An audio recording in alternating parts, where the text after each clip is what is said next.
Rabbi Nachman parle ici de tout un processus d'élévation. En fait. Il y a, bon, comme dans toutes les spiritualités, il y a toujours une aspiration au monde supérieur. Il y a ce qu'on appelle un languissement métaphysique. Voilà.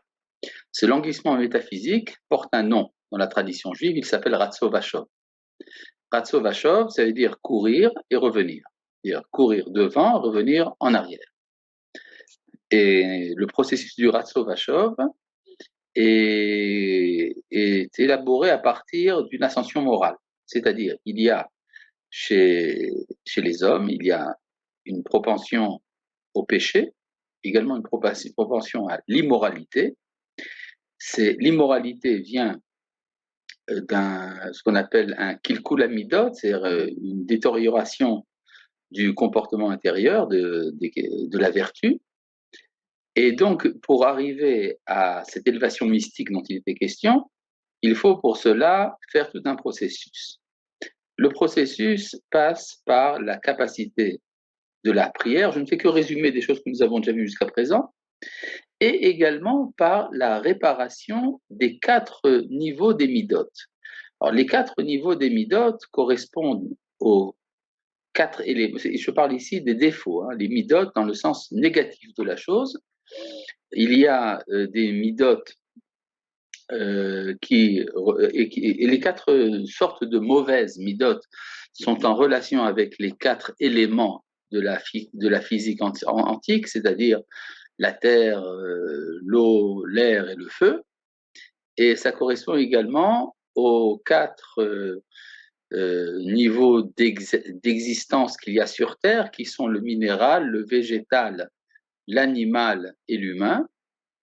Et ça correspond dans la vie intérieure à la tristesse qui correspond au minéral et aux passions violentes qui correspondent au végétal, et également les défauts qui ont un rapport avec la parole, le mensonge, le lashon hara, etc. Ça correspond à l'air ou à l'animal. Et la 4e dimension, le feu, qui correspond également à l'humain, c'est l'orgueil et la colère. Voilà.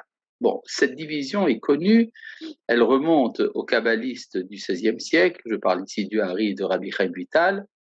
C'est également repris dans le Tanya, et c'est également dans Rabbi Nachman de Braslav. Maintenant, comment faire pour s'en sortir? Eh bien, il faut pour cela un processus typiquement chassidique, qui est d'aller voir le tzaddik. Et quand on va voir le tzaddik, il y a 3 phases. La première étant la rencontre avec le tzaddik, le fait de le voir, même de loin. Une fois qu'on a vu le tzaddik, même de loin, eh bien, quelque chose se transforme en nous. Nous sommes débarrassés des 2 niveaux inférieurs des midot, c'est-à-dire ce qui a rapport à la tristesse ou aux passions, et ça se fait donc lors de la rencontre. Les 2 autres niveaux sont réparés lorsque l'on donne la tzedaka pour les entreprises du tzaddik, c'est-à-dire pour sa caisse de tzedaka, pour toutes les mitzvot qu'il fait, etc.